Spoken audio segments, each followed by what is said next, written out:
안녕하십니까. 안녕하세요. 벌써 제가 네 번째 이곳에 올라오게 되었습니다. 근데도 아직 계속 떨리고, 이 떨리는 마음이 몇 번이나 더 올라와야지 없어질지 없어지지 않을지 잘 모르겠습니다. 제 차례가 되어갈 때쯤 매주 주보를 보면서 제 이름을 확인하는데요. 지지난주 주일에 주보에 제 이름이 올라와 있는 걸 보았습니다. 그런데 지지난주에 제가 병원에 입원 중이어서 병실에서 제 차례를 확인했습니다. 이상하게도 항상 수요 집회 간증을 하기 전에는 제가 병원에 있습니다. 첫 번째 수요 집회 간증하기 전에는 제 턱이 빠져서 응급실에 갔었던 얘기를 했었고요. 또 저번 간증하기 전에는 하준이가 입원을 해서 병원에 있었고, 이번에도 제 차례를 병원에 입원을 해서 병실에서 알게 되었습니다. 그래서 매번 이곳에 올라와 간증을 할 때마다 병원 얘기를 하는 것 같아서 매번 같은 간증을 하는 거 아닌가 생각하시는 성도님들도 계실 것 같지만, 그래도 말씀에 앞서 병원에서 있었던 주님의 역사하심을 간단히 이야기해볼까 합니다. 우선 제가 입원하게 된 이유는 급성 충수염과 계실염이었습니다. 급성 충수염은 맹장염입니다. 입원하기 전날, 이틀 전날 위가 답답한 느낌이 들어서 동네 내과에 가게 되었습니다. 가서 진찰을 받고 위염약을 처방받았습니다.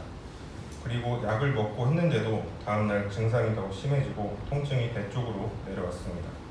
그래서 다시 병원을 찾아서 증상을 말씀드렸더니 아랫배를 눌러보시고는 맹장염인 것 같다고 큰 병원에 가서 검사를 받고 바로 수술을 해야 될 것 같다고 소견서를 써주셨습니다. 그래서 바로 자매와 여의도 성모병원 응급실로 가게 되었습니다.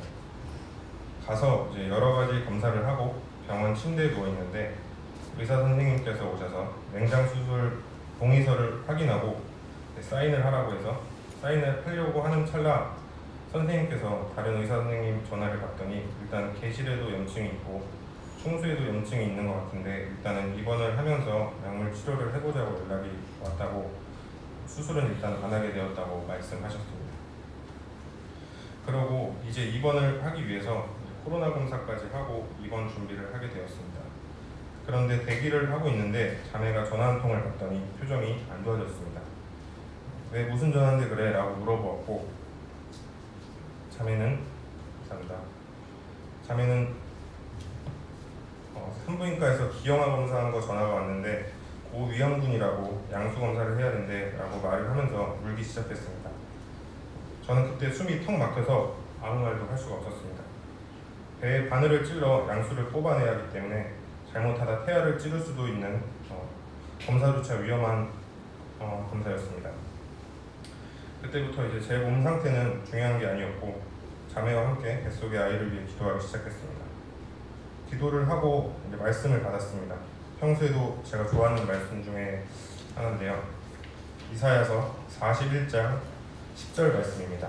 다들 잘 알고 계실 말씀이겠지만 한번 찾아서 제가 읽도록 하겠습니다.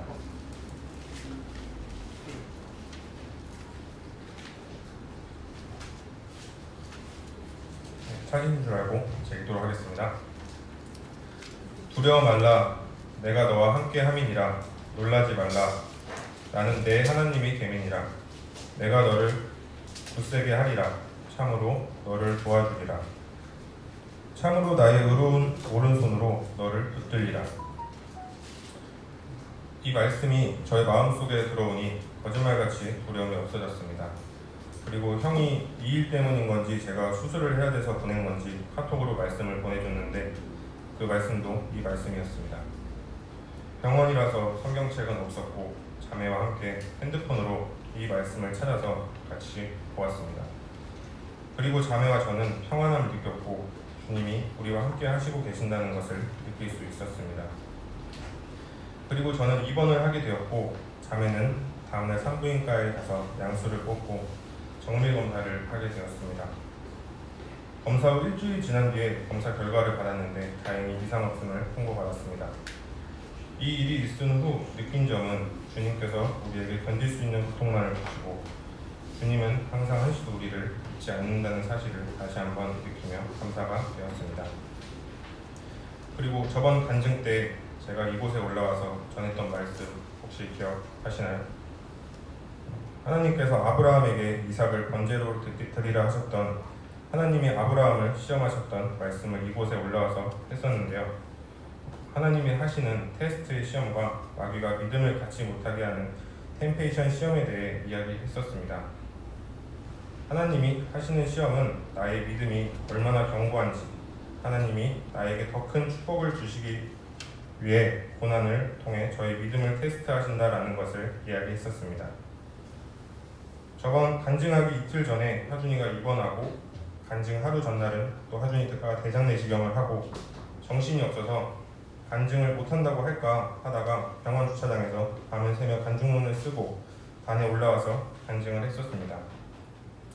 그때 단에 서지 못하게 하려고 했던 마귀의 시험에서 승리하여 단에 올라와 간증하고 있다고 했었는데, 며칠 뒤 다시 생각이 들었던 게, 하나님께서 저희 믿음을 확인하고 더 큰 축복을 주시기 전에 저희 믿음이 얼마나 견고한지 보시려고 시험을 하신 건가 라고 다시 생각이 들었습니다.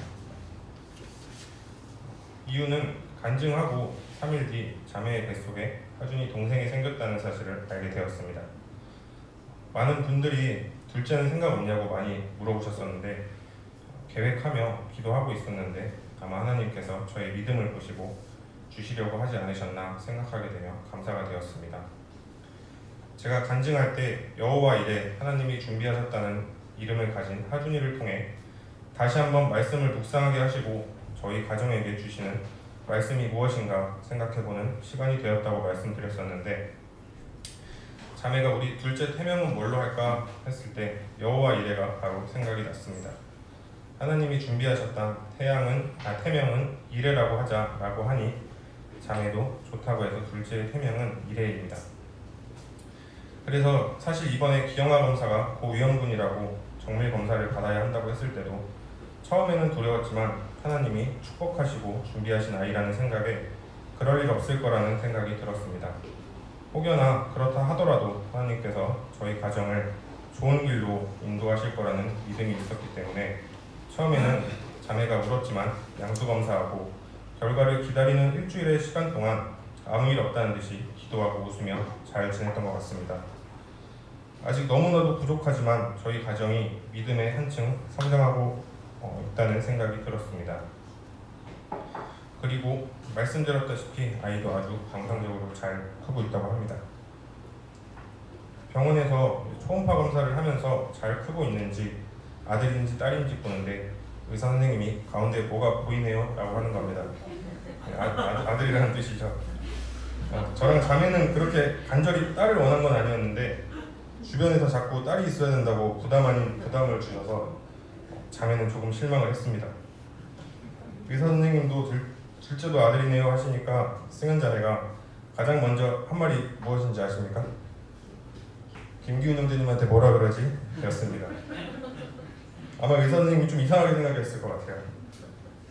의사 선생님이 자매가 조금 실망한 것 같으니까 아들 둘이면 진짜 좋아요 라고 하시니까 자매가 아 진짜요? 선생님도 아들만 둘이시구나 하면서 위로가 되고 있는데 선생님이 아니요 전 딸만 있어요 라고 해서 두 번 실망하고 웃었습니다. 뱃속의 아이가 건강하게 태어날 수 있도록 성도님들께서 기도해 주시면 감사하겠습니다.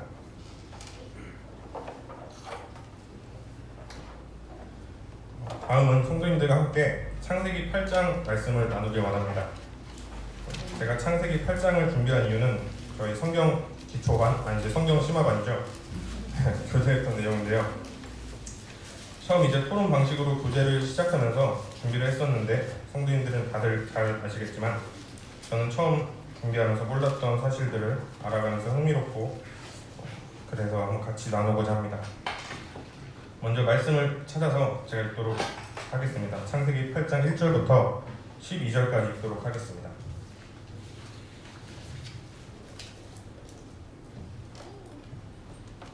읽겠습니다. 하나님이 노아와 그와 함께 방주에 있는 모든 들짐승과 육축을 건념하사 바람으로 땅 위에 불게 하심에 물이 감하였고 깊음의 샘과 하늘의 창이 막히고 하늘에서 비가 그치매 물이 땅에서 물러가고 점점 물러가서 150일 후에 감하고 7월 곧 그 달 17일에 방주가 아라랏산에 머물렀으며 물이 점점 감하여 10월 곧 그 달 1일에 산들의 봉우리가 보였더라. 40일을 지나서 노아가 그 방주에 지은 창을 열고 까마귀를 내어 놓음에 까마귀가 물이 땅에서 마르기까지 날아 왕래하였더라. 그가 또 비둘기를 내어 놓아 지면에 물이 감한 여부를 알고자 하매 온 지면에 물이 있으므로 비둘기가 접촉할 곳을 찾지 못하고 방주로 돌아와 그에게로 오는지라. 그가 손을 내밀어 방주 속 자기에게로 받아들이고 또 7일을 기다려 다시 비둘기를 방주에서 내어 놓으며 저녁 때에 비둘기가 그에게로 돌아왔는데 그 입에 감람 새 잎사귀가 있는지라. 이에 노아가 땅에 물이 감한 줄 알았으며 또 7일을 기다려 비둘기를 내어 놓음에 다시는 그에게로 돌아오지 아니하였더라. 8장은 하나님께서 죄가 세상에 가득함을 보시고 물로서 세상을 심판하시고 새로운 시작을 알리는 장입니다.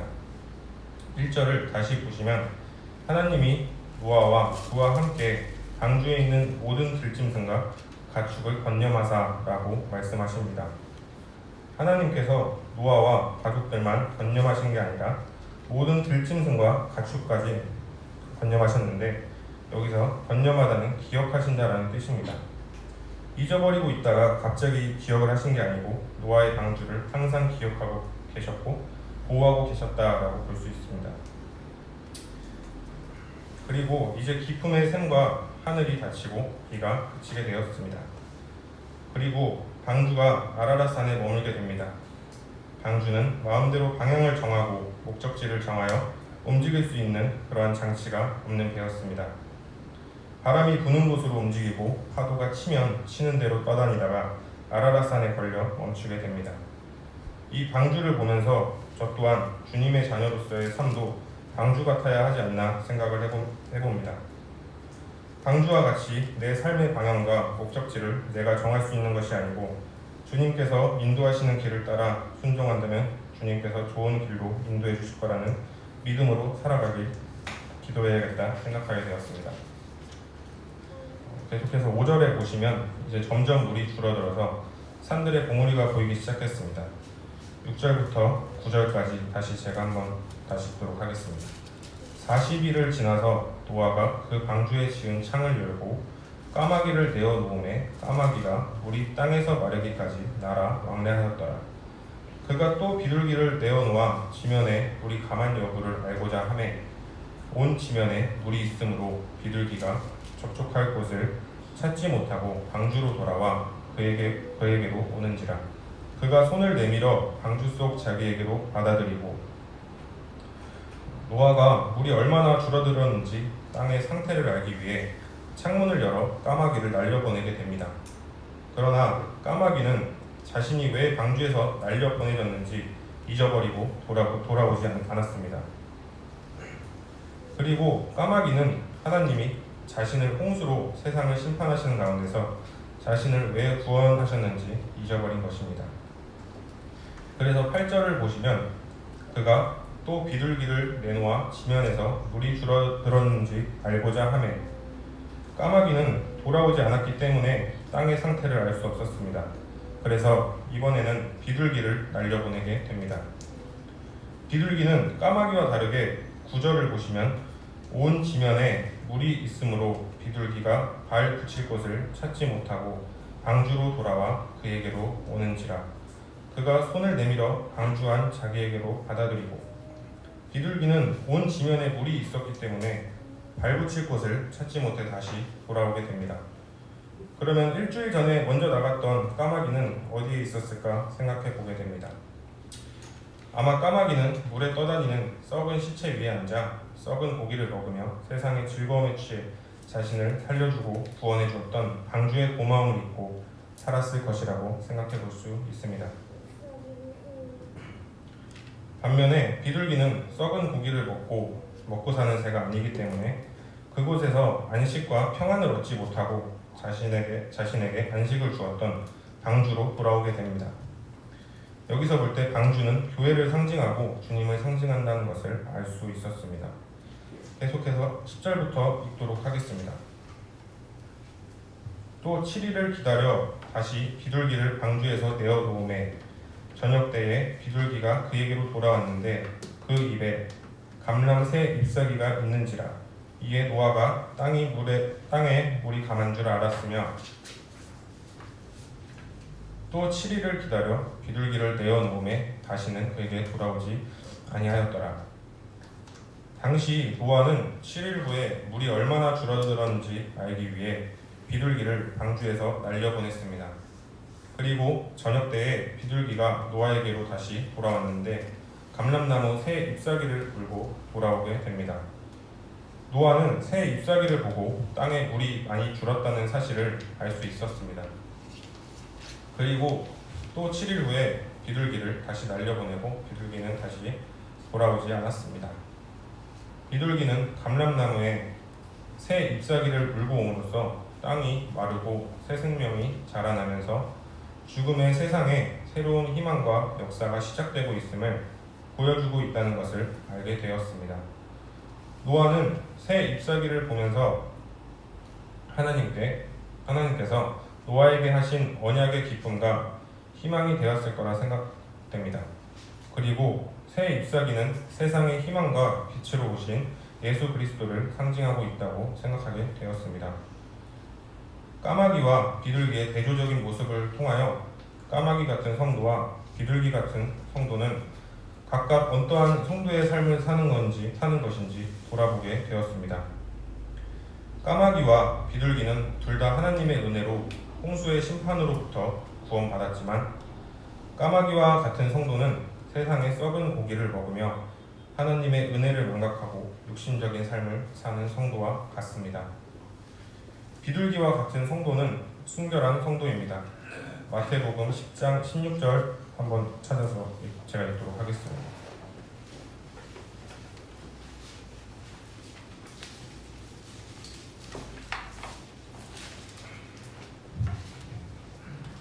찾으신 줄 알고 읽도록 하겠습니다. 보라, 내가 너희를 보냄이 양을 이리 가운데로 보냄과 같도다. 그러므로 너희는 뱀같이 지혜롭고 비둘기같이 순결하라 라고 말씀하십니다. 비둘기는 온 지면에 물이 있었기 때문에 발붙일 곳을 찾지 못해 다시 돌아오게 됩니다. 비둘기는 마른 땅에만 앉는 특성이 있는데 당시 온 지면에 물이 있어서 다시 돌아왔다는 것은 아직도 세상이 죄로 더럽혀져 있기 때문에 답답한 방주였지만 순결을 더럽힐 수 없었습니다. 이것을 볼 때 예수 그리스도의 보혈로 죄로부터 깨끗하게 하심을 감사하며 육신적인 삶이 아닌 영적인 삶을 사는 것이 비둘기와 같은 순결한 성도라고 생각합니다. 이 말씀을 묵상하면서 하나님께서 값없이 주신 은혜를 항상 기억하며 비둘기와 같이 순결한 믿음으로 살아가야겠다 생각하게 되었습니다. 계속해서 13절부터 읽도록 하겠습니다. 601년 정월 곧 그달 1일에 지면에 물이 거친지라. 노아가 방주 뚜껑을 제치고 본즉 지면에 물이 거쳤더니 2월 27일에 땅이 말랐더라. 하나님이 노아에게 말씀하여 가라사대 너는 내 아내와 내 아들들과 내 자부들로 더불어 방주에서 나오고 너와 함께한 모든 혈육 있는 생물 곧 새와 육축과 땅에 기는 모든 것을 다 이끌어내라. 이것들이 땅에서 생육하고 땅에서 번성하리라 하시매 노아가 그 아들들과 그 아내와 자부들과 함께 나왔고 땅 위에 동물 곧 모든 짐승과 모든 기는 것과 모든 새도 그 종류대로 방주에서 나왔더라. 노아가 여호와를 위하여 단을 쌓고 모든 정결한 짐승 중에서와 모든 정결한 새 중에서 취하여 번제로 단에 드렸더니 여호와께서 그 향기를 흠향하시고 그 중심에 이르시되 내가 다시는 사람으로 인하여 땅을 저주하지 아니하리니 이는 사람의 마음에 계획하는 바가 어려서부터 악함이라.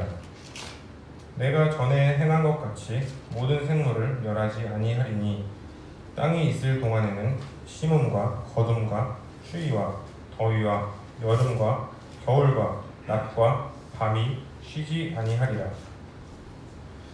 노아는 방주에 들어가는 것도 나오는 것도 하나님의 말씀에 순종하며 방주에서 나오게 됩니다. 노아가 방주에서 나오자마자 가장 먼저 한 것이 제단을 쌓고 번제를 드리는 일이었습니다. 저번 주에 뉴스에 보니까 부산에서 비가 많이 내려서 침수된 장면들을 뉴스로 봤었는데, 노아의 홍수와는 비교조차 할 수 없지만 그 정도의 양의 비가 오더라도 침수된 후에 주변 정리도 해야 하고 할 일이 많습니다. 하지만 온 세상을 다 덮어버린 홍수가 있은 후였지만 노아가 가장 먼저 한 것이 하나님께 번제를 드리는 일이라는 것을 볼 때 노아는 자신을 구원해 주신 하나님께 가장 먼저 감사와 경배를 올려드렸던 것 같습니다. 저의 삶에 있어서도 하나님의 삶의 중심이시고 우선순위가 되어 감사를 드려야 하는데, 점점 삶의 중심이 다른 것으로 옮겨가고 있는 건 아닌지 다시 한번 생각해 보게 되었습니다. 창세기 8장 말씀을 통해서 우리도 노아처럼 하나님의 은혜로 구원의 배에 타 있구나 생각하게 되었습니다.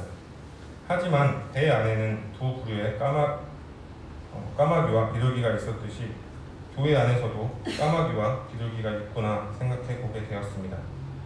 하나님은 하나님의 은혜로 구원의 배에 탔지만 감사함을 잊고 세상에 나가 썩은 고기를 먹으며 육신적인 삶을 살고 예수 그리스도의 보혈로 우리의 죄를 깨끗게 하심에 감사드린다는 감사 기도도 드리지 못하는 벙어리 제사장과 같은 삶을 사는 저의 모습이 까마귀 같지 않나 생각해 보게 되었습니다.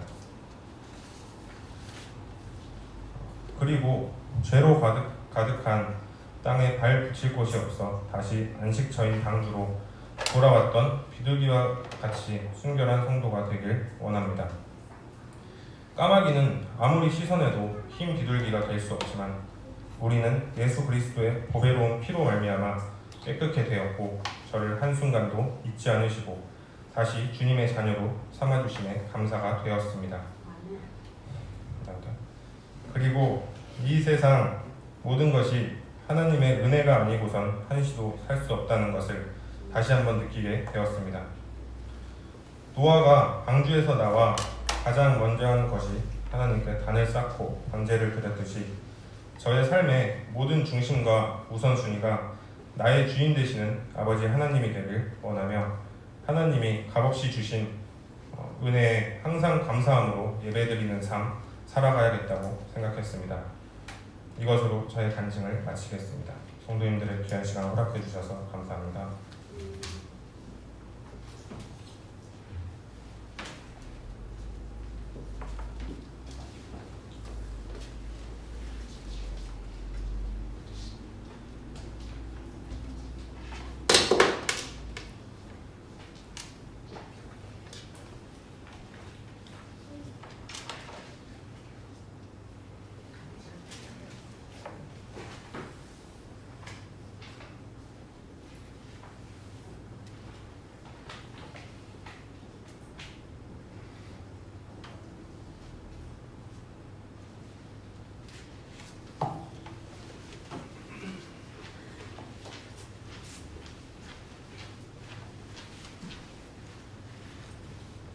안녕하세요. 벗고 할게요.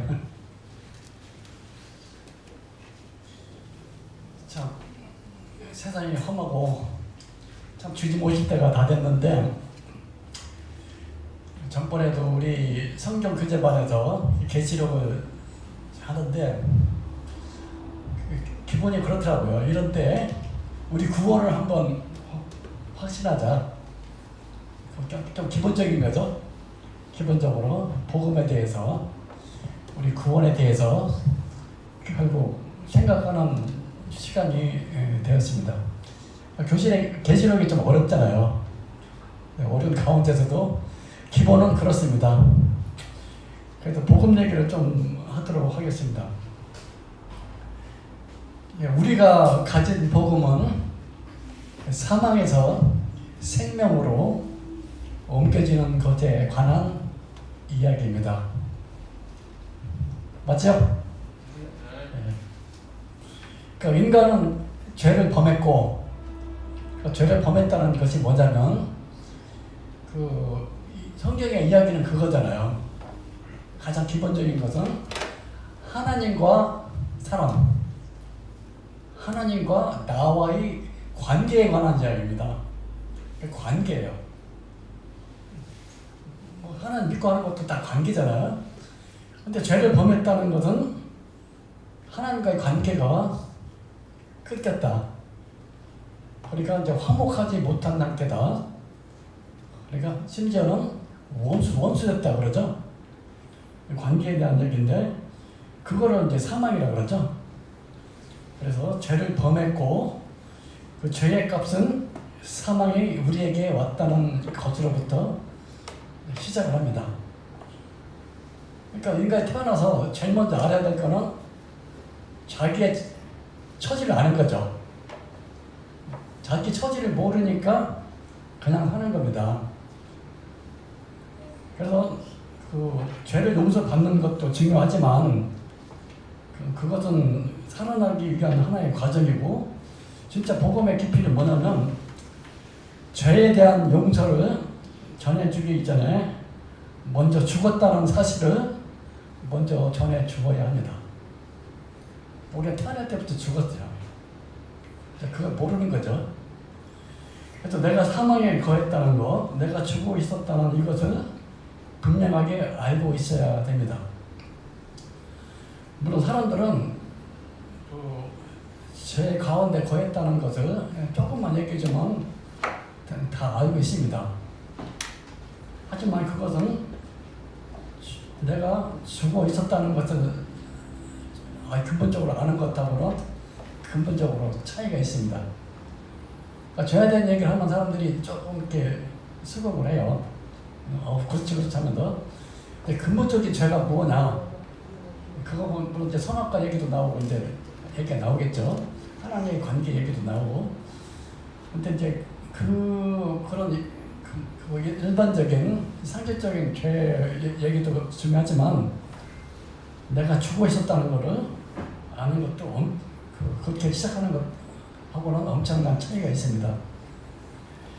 그래서 하나님의 구원은 죽은 사람을 살리기 위한 것입니다. 죄와 허물로 죽어 있는 존재라는 것을 알려주지 않고서는 복음을 정확하게 전하기가 어렵습니다. 그러니까 이제 우리가 보통 할 때 당신은 죄인이다. 예수님께서 죄를 다 사해 주셨다. 그러니 천국에 갈 수 있다. 그런 이야기는 물론 그것도 복음이지만 복음의 진수는 아닙니다. 말씀 있잖아요. 찾지는 않겠지만 에베소서 2장 1절에 너희의 허물과 죄로 죽었던 너희를 살리셨도다. 그러니까 죽어있던 너희를 살리셨도다. 이렇게 되어 있죠. 그래서 예수님이 오신 것은 인간의 죄를 사해 주시고 플러스 사망에서 생명으로 옮겨주기 위한 것입니다. 그것을 잘 설명해 주고 있는 복음자가 요한복음이죠. 그래서 죽은 사람들이 살아날 수 있는 길은 바로 거듭나는 것입니다. 새로운 생명을 받는 겁니다. 그래서 오늘도 아까 청년하고 요한복음 3장을 가지고 좀 교제를 했습니다. 이게 좀 어렵죠. 거듭난다는 얘기 나오는데 니고데모한테 한 얘기잖아요. 거듭난다는 게 좀 사실 어려운 말이에요. 그 4장에 나오는 사마리아 여인에게는 그렇게 어려운 말을 안 썼어요. 사마리아 여인은 뭘 알기 지식이 없잖아요. 그냥 막연하게 그리스도가 하면 다 해결한다. 그 정도만 알고 있었죠. 사마리아 여인은 어떻게 대화하는 중에 내가 바로 그다 해갖고 또 단순하게 또 믿음으로 이제 그리스도 안에 들어오게 됐는데 그 바로 전에 나오는 니고데모에게는 어려운 말을 썼어요. 거듭난다는 말이 참 어려워요. 사실 우리 복음 전할 때 거듭난다는 말 처음부터 하진 않잖아요. 믿고 십자가에서 그 구원받는 얘기를 많이 하잖아요. 근데 이제 그 거듭난다는 말이 그 원어상으로는 내가 그리스어는 잘 모르지만 아노텐이래요. 아노텐. 뭐 헬라어 하시는 분들 없으니까 아노텐 뜻이 뭐냐면 위에서부터 난다요. 위에서부터. 그러니까 이제 거듭난다는 말은 영어로는 born again. born again. born again. 근데 영어는 이제 그렇게 번역되어 있고 그 전에 저기 헬라어에는 아노텐. born above. born above. 위에서부터 난다. 위에서부터 난다는 말인데 어차피 그게 또 다시 생명 받는다는 뜻으로 이렇게 의역이 돼가지고 같은 뜻이 되니까 영어로는 born again 거듭난다고 돼 있는데 그 정확한 뜻은 그 하늘로부터 난다는 뜻입니다. 그러니까 이제 성경에서 최고의 내용이 바로 이 거듭남에 대한 이야기입니다. 그러니까 하늘의 생명을 받는다는 뜻이죠. 위에서 하늘의 생명을 받는다는 것은 바로 하나님의 생명을 받는다는 의미입니다. 자, 그 사람이 자식을 낳는다는 뜻이 뭐죠? 그것은 아버지가 아들에게 자신의 생명을 어떠는 거예요? 자식을 낳는다는 게 아버지가 아들에게 자신의 생명을 주는 건가요? 저는 이제 준다 그러면 나는 없어지는 거잖아요. 그런 준다는 의미가 아니라 공유하는 거예요. 공유. 영어로 share. 아버지가 아들에게 생명을 공유하는 것이 바로 아들을 낳는다는 거죠.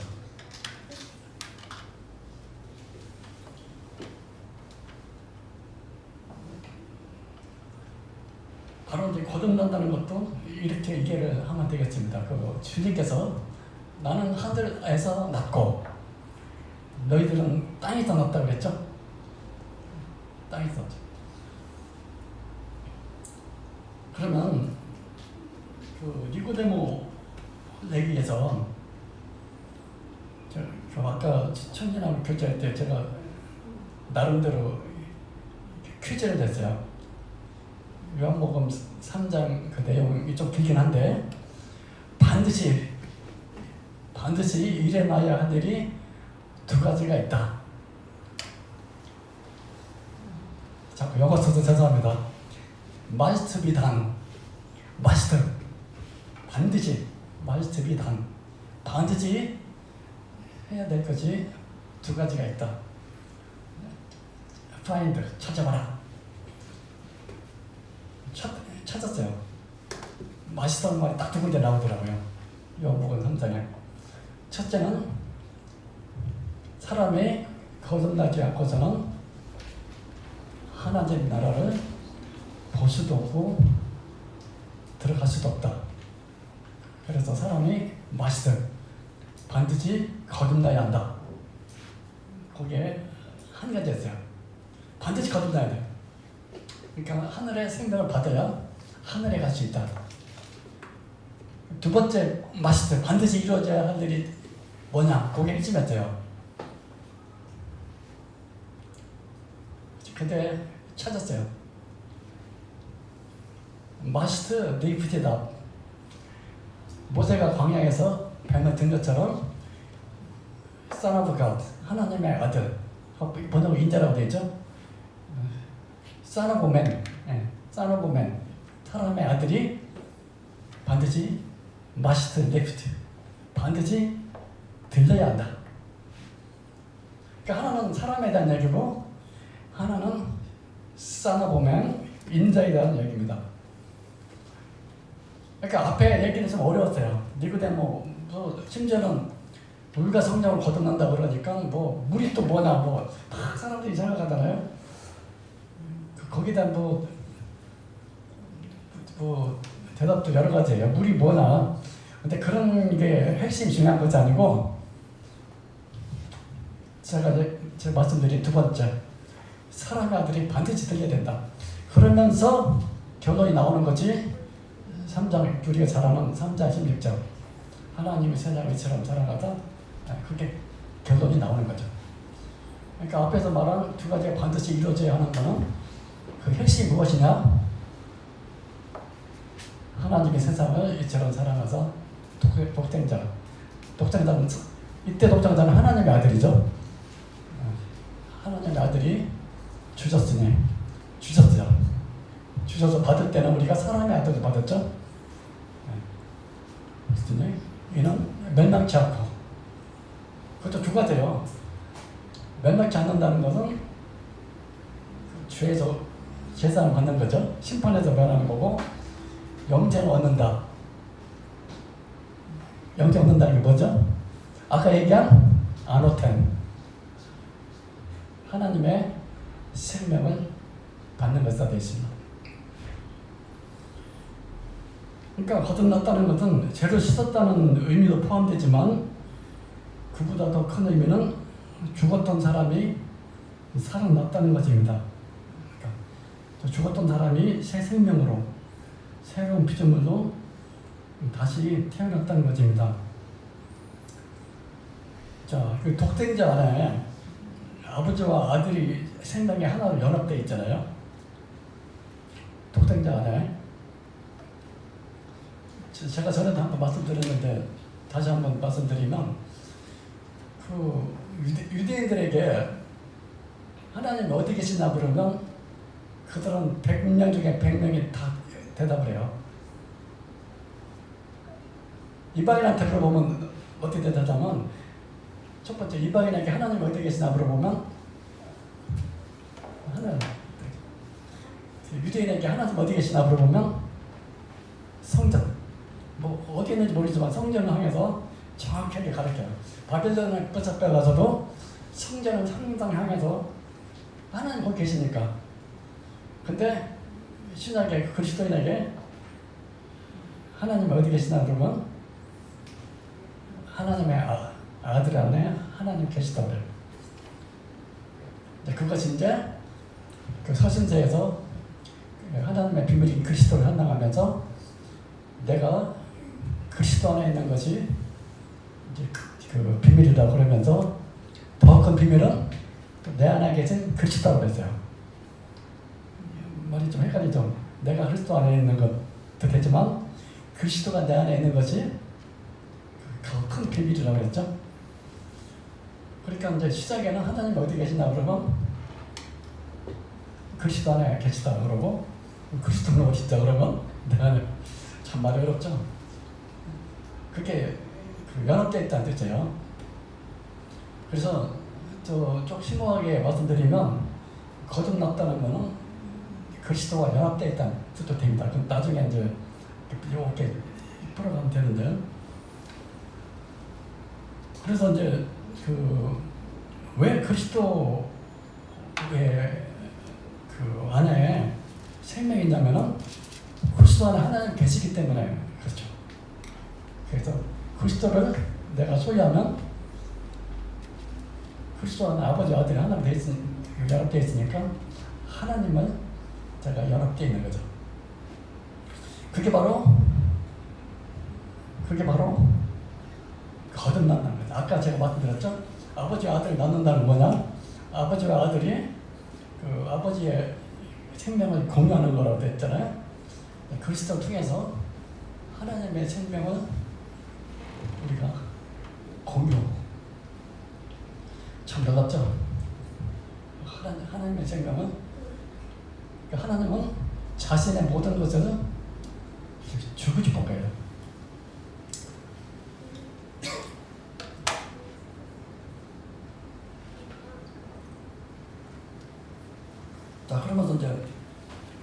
하나님은 사람이 생각하는 것보다 더 큰 구원과 영광을 창세전부터 준비를 하고 계셨습니다. 사실 이것은 창세전부터 그리스도 안에서 미리 계획해 있었던 것인데 그동안 감춰 오셨다가 직접 이 땅에 오셔서 그의 택한 사람들에게 다 드러내신 겁니다. 사실 우리는 창세 이후에 지음받은 존재가 아니라 창세 이전부터 계신 그리스도 안에 있는 존재가 되었습니다. 그래서 그 그리스도 안에서 영원한 존재가 되었습니다. 그러니까 이거 제일 처음에 아담을 창조했을 때에는 땅에서 태어난 거죠. 그러니까 예수님 말씀하신 게 맞아요. 나는 하늘에서 났고 너희는 땅에서 났다. 그러니까 그 아담의 생명은 땅의 생명이었대요. 근데 하나님이 원하시는 거는 아담에게 하늘의 생명을 주고 싶어 했던 거죠. 근데 이제 어떻게 주느냐 하는 거는 이제 우리는 이제 시작 시대에 살고 있기 때문에 거꾸로 이렇게 보니까 거꾸로 본다 그러면 이상하죠? 제가 전에 한번 말씀드렸죠. 그 베드로의 시점이 있고 바울의 시점이 있고 사도 요한의 시점이 있다고 말씀드렸죠. 베드로는 그 연대기적 시점을 갖고 있는 유대인은 그렇게 알 수밖에 없죠. 구약성경을 갖고 있었기 때문에 구약성경 자체가 연대기적으로 진행됐기 때문에 그래서 바울은 그렇게 할 수밖에 없었고 바울은 처음부터 주님을 만난 게 모두 기본은 이제 유대인이었지만 담의 색상에서 아예 청사전에 계신 그리스도의 그 영광을 받기 때문에 모두 이제 그 덕분에 이제 이방인의 사도가 되었고 모든 그 계시를 거꾸로 이상하지만 창세전에 그 계시들부터 해석이 가능했던 거죠. 그걸 내가 합친 게 사도 요한은 사도 베드로와 같은 시점을 갖고 있고 바울과 같은 시점을 갖고 있고 계시록에서 어떻게 완성되나 하는 것도 다 봤잖아요. 우리가 드라마 볼 때 결말이 못 보고 드라마 끝이면 재미없잖아요. 그렇게 재밌다가도 그 끝을 알아야지. 사도 요한은 그 결말을 딱 봤잖아요. 그 결말을 보니까 창세전에 하나님께서 준비해 놓은 게 이것인 거죠.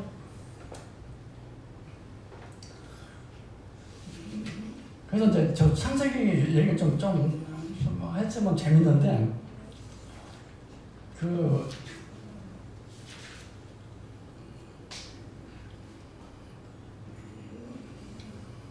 하나님은 그의 피조물들이 하나님을 믿는 것을 가장 기뻐하죠.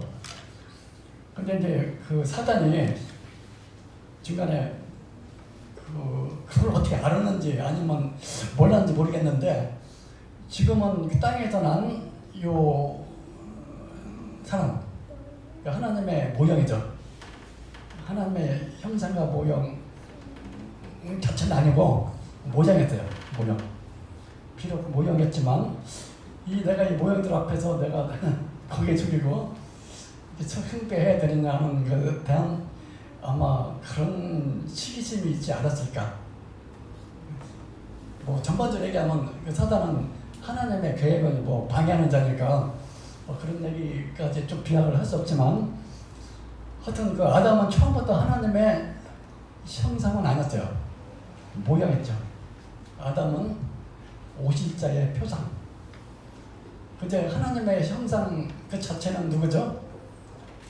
그리스도잖아요. 창세전에 계신 그리스도 히브리서에 보면 그런 근본은 하나님의 영광의 본체죠. 나오잖아요. 영광의 형상이요. 그 본체 형상이라고 그랬죠. 그러니까 그 모양에 불과한 이 땅에서 난 아담과 하와가 어떻게 하나님의 그 본체 형상인 그리스도와 닮게 되느냐, 천사들도 몰랐죠. 그러니까 이거 사단이 그 아담을 속여서 아담이 하나님으로부터 이렇게 분리시켜서 모든 사람을 죄와 사망에 빠뜨렸을 때에 자기는 승리했다고 믿었겠죠. 우리 저 천사 배웠잖아요. 근데 하나님은 역전의 명수죠. 반전. 아니 그것까지도 이용해서, 그리고 뭐 창세기에 보면 요셉이 말한 대로 하나님은 악을 선으로 바꾸신다고 그랬죠. 바로 그게 사도 바울이 승리를 외친 십자가에서 가능해졌습니다.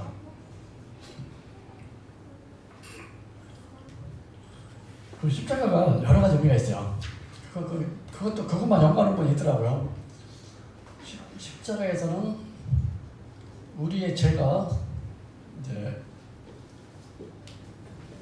없어지는 그 죄값을 치르는 그 자리잖아요. 그래서 하나님께서는 십자가에서 무엇을 봤을까? 그리스도의 죽음을 당연히 봤죠. 근데 실제로 본 것은 나의 죽음을 본 것입니다. 나의 죽음. 근데 그걸 그리스도 안에서 보았습니다. 그걸 어떻게 알 수 있냐면은 사도 바울이 그 서신서에서 간증을 했습니다. 내가 그리스도 안에서, 내가 십자가에서 그리스도와 함께 죽었나니. 근데 그리스도가 십자가에서 죽을 때 사도 바울은 믿지도 않은 사람이었거든요. 몰랐던 사람인데 나중에 그 고백을 했어요. 그리스도와 함께 내가 죽었다고. 근데 이것이 단순히 그냥 문자적인 의미로 한 것인지, 진짜로 내가 그리스도 안에서 하나님 앞에서 나의 옛사람이 죽었다고 고백을 한 건지, 여러분 잘 이렇게 묵상을 해보시기 바랍니다. 진짜 죽었으니까 죽었다고 하는 건지, 아니면 죽은 셈 치고 패스를 했다는 뜻인지. 그리스도가 다시 살 때에 한참 후에 과거의 일인데도 그리스도가 살아날 때 나도 살아났다고 고백을 했거든요. 그 묵상을 해보시기 바랍니다. 그러니까 그 생명의 죄를 흘리심으로 우리의 모든 죄를 영원히 처리된 측면도 있지만, 그 생명에 관한 또 놀라운 그 비밀을 제시하는 것이 있는데, 그 씨 뿌리는 비유 있죠. 씨를 뿌려서, 씨가 뿌려지는 것은 장내의 그 형체를 걷기 위해서 씨가 섞여져 가지고 썩어서 나오는 거잖아요. 근데 그 씨가 뿌려져서 죽는 것, 죽어가지고 다시 그와 똑같은 성질의 생명이 나타나는 것은 그 죄하고 관계없이 순 생명으로 이루어지는 것이거든요. 그러니까 그것이 십자가에서 가능했다는 놀라운 또 간증을 하시는 분들이 많이 있어요. 네. 그리스도가 오셔서 영원한 생명을 줘야 되는데, 그 방법은 사실 사람의 세계에 사람의 아들로 오셔갖고 이게 찢어지고 죽음으로써 죽어야만 그 안에 있는 생명이 나온다는 거죠. 죽지 않고는 나올 수가 없다는 거죠. 그것이 또 십자가에서 가능했다는 거죠. 그러니까 죄의 구속적 면도 있지만 생명적인 면도 있다고 이제 하는 분들이 많이 있습니다. 그래서 항상 두 가지가 나와요. 그 아까 그 3절 16절에 면담치 않고 생명 얻으리라 할 때, 이거 일어나고 한참 있다 일어나는 것이 아니라 동시에 일어나는데, 이제 일어나는데 십자가에서 한꺼번에 그냥 다 이루어진 거죠. 그래서 그 우리의 그 시작을 살펴볼 때 우리의 그 우리 근본은 아담이 아니라 그 전에 하나님에 따라 결론이 나옵니다. 왜냐하면 우리는 땅의 생명을 받은 것으로만 끝난 것이 아니라 그 하늘의 생명을 그리스도 통해서 받았습니다. 그래서 십자가는 사람이 죄를 지니까 막 하나님께서 그것밖에 방법이 없으니까 딱 만들어낸 그런 작품이 아니라 우리가 알지 못하지만 창자전에 하나님께서 언젠가 그리스도가 이 땅에 와야 돼요. 왜냐하면 그 아담의 생명 그 자체는 영원한 생명이 아니기 때문에, 여기서 영원한 생명이라는 건 뭐냐면 하늘의 생명 아니기 때문에 그 아마 하나님께서 자연계의 현상을 통해서 보여주는 거지, 아마 그런 그 씨 뿌리는 비유 또는 그 애벌레가 기어가다가 그 매미나 뭐 이렇게 나방으로 상체를 변하는 거, 그런 거 통해서 뭔가 이렇게 보여주는 면이 있지 않는가 생각을 해봅니다. 어쨌거나 하나님은 역전의 하나님이세요. 우리가 알 수 없지만 하나님은 모든 경우의 수를 다 갖고 있어요. 그래서 조금 더 선악과 얘기를 하면 하나님께서 그런 질문을 많이 하잖아요. 그 기독교에 공격하려고 변증법적으로. 하나님은 그 아담이 죄를 짓고 알면서만 선악과를 이렇게 뒀느냐. 우리가 필요한 논쟁 이해는 우리가 넘어가면 안 되지만, 우리가 이제 우리 그리스도인끼리 이제 얘기할 때는 하나님은 그렇게 유도한 건 아니에요. 만들면 또 반드시 먹게 이렇게 유도한 건 아니에요. 그리고 여기 죄를 짓는다 안 짓나 두고 보자 하고 감시한 것도 아니에요. 하나님은 하나님의 모든 것을 받아야 그 존재인데, 앞으로 하나님의 모든 걸 주게 안 주는데 뭐를 주고 뭐를 안 주겠어요? 다 주게 돼 있어요. 다 주게 돼 있는데 그 단서가 뭐냐면 그거는 하나님으로부터 받아야 돼요. 그 당연한 거잖아요. 하나님은 모든 것을 다 주겠죠. 그런 존재로 만드셨잖아요. 그 당시에는 물론 안 줬죠. 근데 그리스도 통해서 모든 것을 다 줘야 할 존재인데 하나님이 뭐를 주고 뭐를 안 주겠어요? 근데 사단이 그러셨죠. 하나님이 시기해가지고 그거 하나만큼 안 준다. 그거 하나만큼 안 준다는 거죠. 하나님의 그 히든 카드는 안 준다. 이런 식으로. 그거 참 아담이 참 대답 한번 잘했으면 좋았을 텐데. 이렇게 했으면 얼마나 좋았을까, 아담이. 오늘 형제님이 간절하는데 재밌게 말씀하셨어요. 그래서 여러분 앞으로 써먹으세요. 자기 조카가 있는데 조카가 굉장히 어려요. 어린데 이제 한 번에 조카 집에 갔죠. 이제 조카가 이제 장난감을 갖고 노는데 그 장난감이 이렇게 화살 같은 거예요. 딱 쏘면은 평 나가요. 이제 그러니까 이제 화살하고 권총하고 합치는 거예요. 그거는 걔가 딱 쏘면 되는데 그게 막 요새는 하도 잘 만들어가지고 뭐 한 10m 나면 쨍쨍 날아가더래요. 그래서 그거 재밌네. 줘봐. 펑. 재밌어.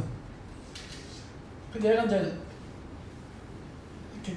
그 조카한테 이제 재밌으니까 총 갖고선 이렇게 하려고 했더니 그 조카가 안 돼. 왜? 그 총은 사람한테 쏘는 게 아니야. 그게 딱 대답하더래요. 그러니까 그 삼촌이 당황했잖아요. 맞는 얘기고 조카가 또 당돌하기도 하지만 너무 똑똑하고 야, 너 누가 그러냐? 했더니 우리 엄마가 그러니까 야, 그 엄마의 그 아들이다. 제가 이 말씀 왜 드리냐면 사단이 그 뱀이 아담, 하와 좋아요. 아담, 하와든 그렇게 딱 했을 때 우리 하나님이 이렇게 하라고 대답했어. 가르쳐줬죠. 누가 그랬어? 우리 하나님이 그 한마디만 딱 했으면 그 사단이 깜짝 못하고 갔을 텐데 그리고 그렇게 하기를 또 하나님 또는 아까 그 조카의 이제 엄마가 그 원했을 것 같아요. 그것만 딱 하면 되잖아요. 그 조카는 엄마 말이라면 뭐를 해도 뭐 그대로 대답할 거 아니에요. 엄마 말이 뭐 최고니까. 그런데 불행히도 속았죠. 그런데 하나님이 왜 선악과를 만드셨냐는 여러 가지 이유 중에 제가 짐작할 수 있는 거 하나는 사람이 불완전한 자인데 불완전한 자를 완전하게 하나님께서 여기에 증거라고 봅니다. 물론 장차 앞으로 완전하게 되겠지만 그 당시에는 불완전한 자임에도 불구하고 하나님과 같이 대면할 수 있는 그런 위치로 올려준 것이 아닌가 생각을 합니다. 근데 나중에 죄를 짓고 딱 보니까 이 불완전한 자가 그 완전한 자에 쓸 수가 없잖아요. 불완전한 자가 완전한 자 앞에 서면 부끄럽고 감히 갈 수가 없는 거죠. 근데 그 선악과에 그것만 잘 유지하고 있었으면 그거 모르죠. 모르고 하나님과 같이 이렇게 동등한 위치에서 계속 교제를 할 수가 있었는데 나중에 하나님을 떠나고 하나님 나를 사랑하지 않으니까 속였어 그런 생각을 갖고선 나중에 뚜껑 열어보니까 하나님 엄청나게 완전한 자고 나는 아무것도 아닌데 이 불완전하고 죄를 지은 자가 하나님을 딱 쳐다보니까 뭐 쓸 수가 없는 거죠. 그게 선악과가 우리를 선대하는 그런 건데 그것도 모르고 우리 선조가 당했고 또 후에 사람들이 또 엉뚱하게 그것도 왜 만들어가지고 이렇게 하냐고 엉뚱한 대답 그리고 질문만 나오는 거죠. 그래서 이제 하나님은 이제 사람의 행위로 이제 대하지 않고 하나님은 연약해서 또 순종을 못 하잖아요. 그 하나 그 약속이라 그럴까 계명이라 그럴까 그것도 못 지키는데 하나님은 사람은 이제 행동 갖고 보질 않고 오직 뭐죠? 믿음으로 대하겠다. 그래서 그런 걸 보면서 어쨌든 간에 그 연대기적으로 보면 모든 시작은 뭐 창세기와 선악과로 시작을 하지만 또 한편 사도 바울의 시점에서 보면 그것까지도 하나님께서는 그 많은 자손들 중에 나를 믿음으로 선택하는 사람들이 있다는 것을 미리 보고 계신 것 같아요. 그리고 불러주시고 우리가 그 약속 안에 참여하게 되고 이게 바로 하늘에 속한 복이 아닌가 생각을 합니다. 유대인들은 그 아브라함을 통해서 주시는 복을 잘못 오해를 해서 워낙 물질적인 걸 얘기를 하니까 그 가나안 시를 통해서 그 아브라함에게 약속하신 복을 받으려고 그랬죠. 아브라함에게 주신 복의 핵심은 너의 자손 한 명을 통해서 그 너와 또 너의 민족 유대를 통해서 모든 인류가 복을 받는다는 거였는데 그 복을 조금 잘못 이해해가지고 이방신을 통해서 받으라고 그랬죠. 한쪽 다리는 하나님한테 빗고 한쪽 다리는 이 번세를 통해서 그것도 아브라함이 주신 복이 아니라 가장 세상에 풍족한 복을 누리려고 그랬죠. 하나님의 주시려는 복은 바로 그리스도를 통해서 주는 복이었습니다.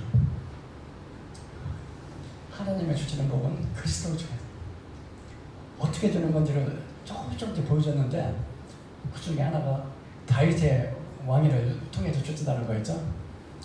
그래서 왜 유대인들이 예수님 오셨을 때 왜 믿지 않았을까? 그거 뻔해요. 이스라엘이 그때 흩어져 있었잖아요. 일부는 바벨론에 돌아와가지고 뭐 유대 땅에 있긴 하지만 로마의 통치를 받고 있었고 수많은 유대인들이 전 세계에 흩어져 있는데 모든 유대인들을 다 한자리에 모아서 또 하나님 약속하신 그리스도의 왕국을 세우는 게 다윗에게 주신 메시아의 약속인데 지금 예수님 십자가에서 죽었다 그러니까 지금도 유대인들은 그리스도를 예수님은 그리스도로 믿지 않는 거죠. 그래서 저 유대인 심정이 돼버리면 좀 이해를 하기는 할 듯한데 어쨌든 간에 하나님은 그리스도를 통해서 복을 주시는데 사실은 유대인은 먼저 구원을 받고 유대인들을 통해서 우리가 구원을 받는 게 돼 있는 거죠. 거꾸로 유대인이 믿지 않으므로 이방인한테 먼저 그래도 순서를 한번 바꿔줬다는 게 얼마나 하나님이 우리를 사랑하시는가를 알 수 있게 해줍니다. 여러 가지 얘기를 했는데 하여튼 우리의 근본은 그리스도라는 것을 자주 생각해 보면서 근본의 복음은 역시 그리스도 안에 있는 생명이라는 것을 다시 한번 여러분과 나누는 차원에서 말씀드렸습니다.